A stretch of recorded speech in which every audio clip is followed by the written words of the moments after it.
Now, another town this week joined the list of shame, where sex gangs have roamed seemingly unchecked to prey on girls as young as 11, raping, drugging, beating, trafficking, and potentially even murdering them in the process. What's happened in Telford could be the worst case of a paedophile gang involved in widespread child abuse the country has ever seen. But as I read the names of those convicted, something struck me. In Telford, they included Azir Ali Mahmood, Mubarak Ali and Adel Ali. In a similar case in Rotherham, Razwan Razag, Adil Hussein and Zafran Ramzan were among the guilty. To Rochdale now, Mohammed Amin, Abdul Aziz and Mohammed Sajid, among others, were convicted. And now to Oxford, where it was Anjam Dogar, Kamir Jamil and Zishan Ahmed ending up behind bars. Now, a very broad reckoning of the guilty shows around 80% are men of Pakistani and Bangladeshi origin. Well, a couple of observations then. Why do they appear to view white girls as objects to be traded and even disposed of? And what is their community doing about it?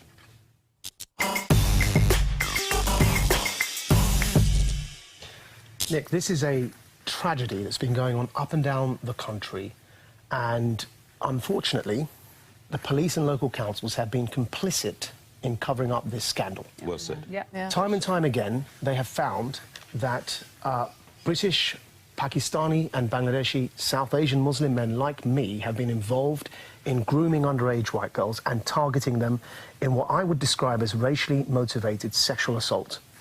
And for fear of racism, the local politicians for fear of losing votes and the police for fear of being sacked by those local politicians have been hiding this situation. And of course, then it led to a national inquiry. We know that because the conclusions of the national inquiry were the same. I'm going to read to you something, because Telford could well be worse than what happened in Rotherham and Rochdale. And yet still, despite that, we have the superintendent for Telford and Wrecking, Tom Harding, saying the following. He said that what I would say is sexual offending across Telford and Wrecking is virtually identically proportionate to the breakdown of society, so it's not one particular section over others. Forgive the language, the French, but this is total BS, because he's confusing two types of sexual offences. We as Quilliam looked into this, and I'm going to come to the stats in a second. I know you've done a lot of, and you've done a lot of broadcasting. You're a real pillar in this area, I have to say. Salute what you've done. Thank you. Type 1 is the grooming of underage white girls, or any girl generally is type 1 as a category, the grooming of underage girls by gangs of men. Now, in type 1, where the grooming gangs are involved, it was found in our research that we found, we're going to put this up on the screen for you, that 84% of those involved in type 1, which is gang grooming of underage girls, were, what it says there, South Asian. To be specific, they were Pakistani and Bangladeshi Muslims, right? Type 2, which is, I hate to use the phrase, ordinary paedophilia, what we normally understand by the word paedophilia, is representative of wider society. So one statistic found it was about 87% in type 2, which was paedophiles, 87% were white.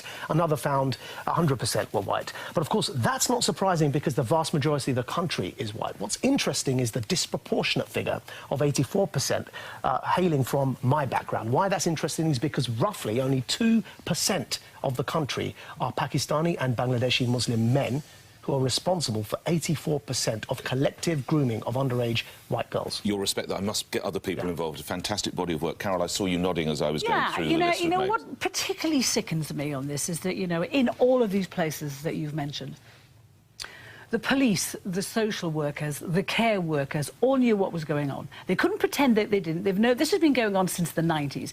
And yet they chose, because of what you're talking about, Maajid, because the biggest crime is to be accused of discrimination against ethnic minorities, they chose to throw these young girls to the wolves. And I want to show you, a bit of film here from the MP of Telford. What has happened in the past is it's not been clear both to local authority or to the police that what is being reported is a crime. And I think procedures have improved, I think practices are now different, but there are still young people coming forward who feel that their voices are not being heard.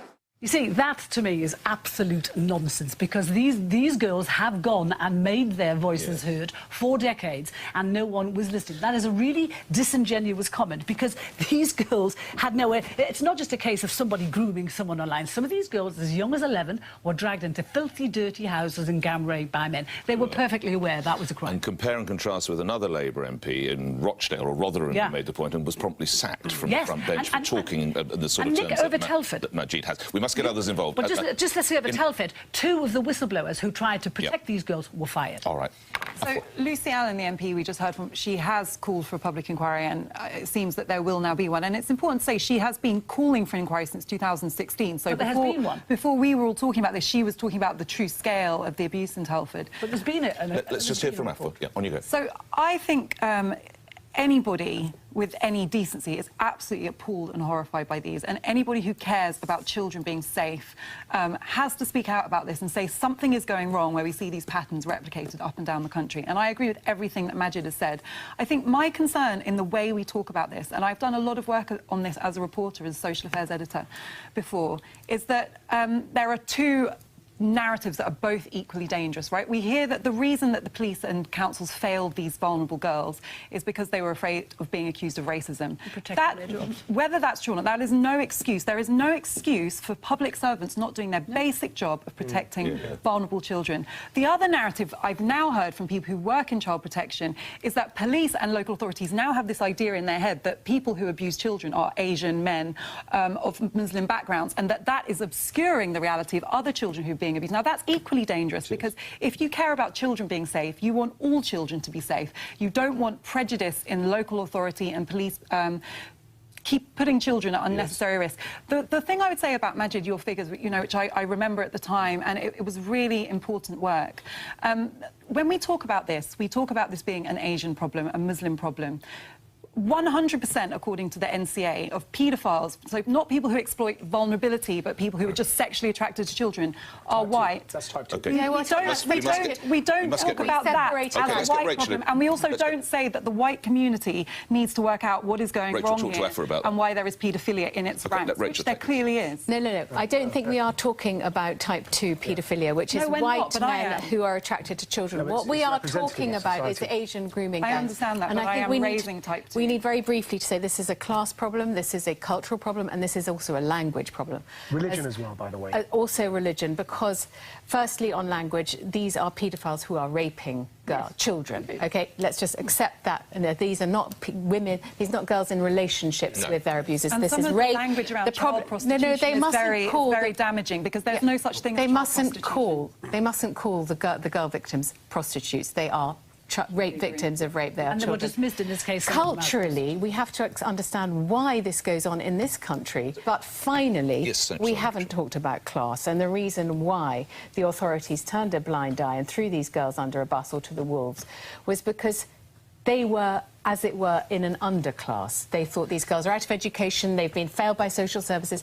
Honestly, if these were middle-class girls at boarding school, do you honestly think these children would not have been taken proper care of by the boarding school, by the authorities? What I find astonishing is that even after all of Rotherham, Rochdale, Oxford, no prosecutions, no, there have been prosecutions. There have been prosecutions. How many? There have been dozens of prosecutions, but not enough. Can we hear why this happens? Why yes, let's go. And also, Maajid, why, and if just come to the final point of my introduction, decent Muslims like yourself, you're being tarred by the brush, even worse than anyone else. What is to be done, Maajid? Oh, because it's men like me that get stereotyped as being rapists, and that's happening across Europe. But unfortunately, it's happening because across Europe, not just in Britain, there's a disproportionate rate of offending by either Muslim migrants or Muslims born and raised in Europe against white girls.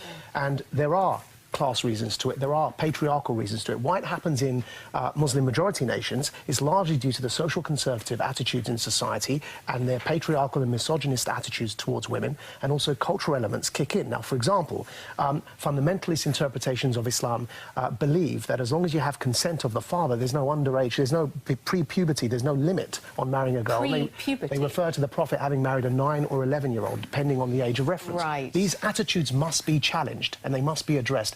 Finally, to Afwa's point, yes, either 87% or 100% of paedophiles in type 2, which is those who prey on young, vulnerable children, are white, either 87% or 100%, but that's reflective of society, so it's a problem. 100% of society isn't white, Maajid. Yeah, but that's why I'm saying it's between that number, because we have two conflicting figures. The problem needs to be addressed, but what it certainly isn't is 2% of the society committing 84% of the crime. That has to be addressed as a category on its own. Now, the police haven't been doing enough, nor have the politicians, yet this week alone, we find a journalist being stopped by counter-terrorism police at our borders under Section 7 of the Terrorism Act 2000, being deprived of the right of silence because she was distributing leaflets that were offensive to Muslims that said Allah is gay. That's not a racist leaflet. Yet we've got this going on in Telford, and I was ashamed at the lack of response and the drag, even in organisations such as the BBC, in reporting this. Yes, I was ashamed. 48 hours it took them. We have to move on, but I'm sure this will come up again because it's such a terrible problem.